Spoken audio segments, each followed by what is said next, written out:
All right, everybody, let's talk about watershed and some different kind of energy pyramids and things like that. Okay, so let's take a look at what an energy pyramid is, and one is right here. And an energy pyramid is an illustration that shows where energy goes from step to step. So the very first one is always going to be your producers. Okay, producer is basically a plant where it can make its own energy from the sun.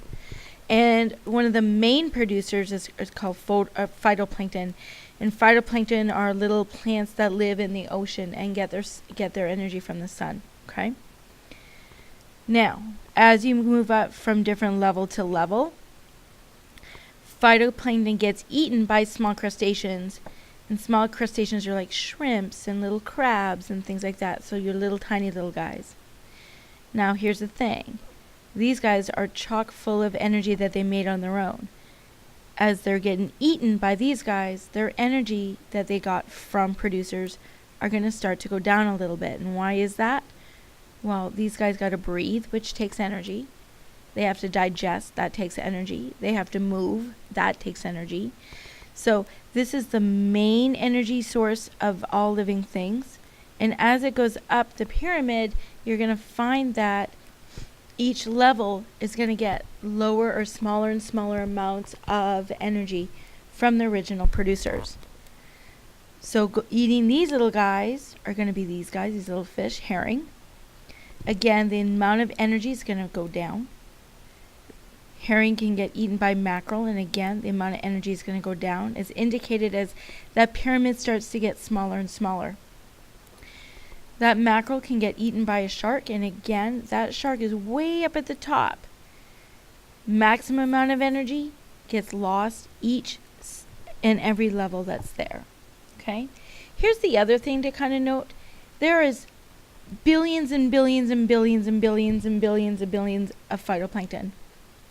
As you move up the pyramid as well, you have a smaller number of crustaceans, a smaller population of herring, a smaller population of mackerel, and the smallest population is going to be on the top of your food chain or pyramid.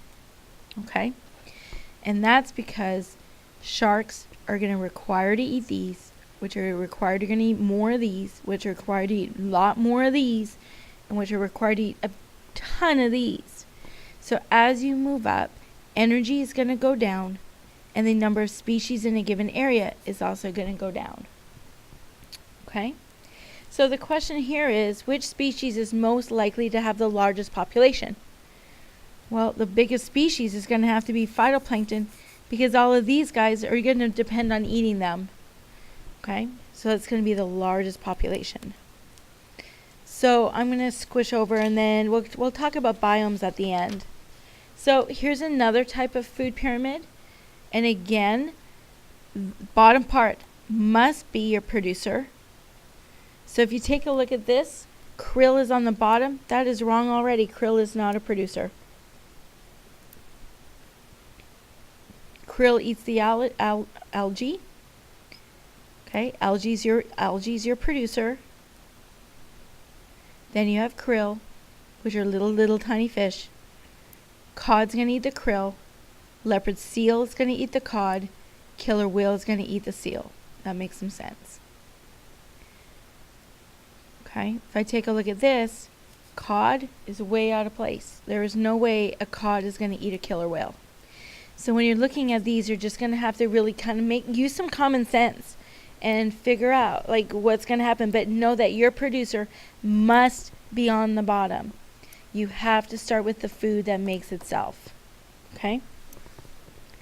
All right, let's look at some other questions here, some other examples. All right, so let's take a look at number 7. Again, it's an energy pyramid. In this marine energy pyramid, which organism is a herbivore? Herbivore means that it only eats plants. So if I'm taking a look at this, and I know that this is my producer, what eats my producer? It's going to be my krill. Answer should be A. Okay. Let's take a look at number 8.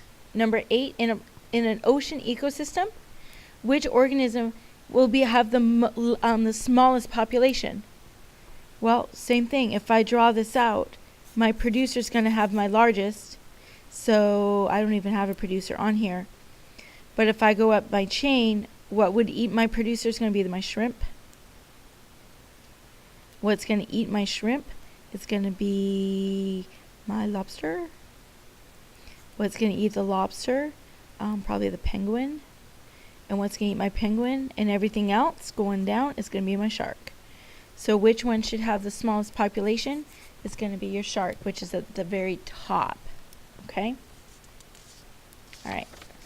Just kind of scroll on here. And we're good here.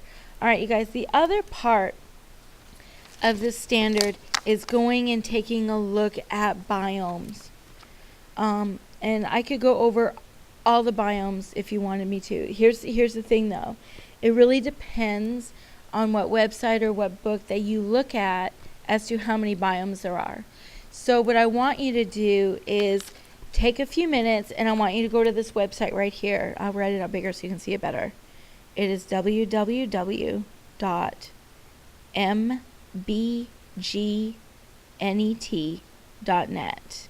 And when you get there, it's actually a great site what talks about the different biomes. And you can click, there's 11 biomes there, or 12 biomes. You can click on each biome. One's obviously going to be grasslands, one's going to be deciduous forest. Remember, deciduous means that their leaves fall off. You're going to have the tundra.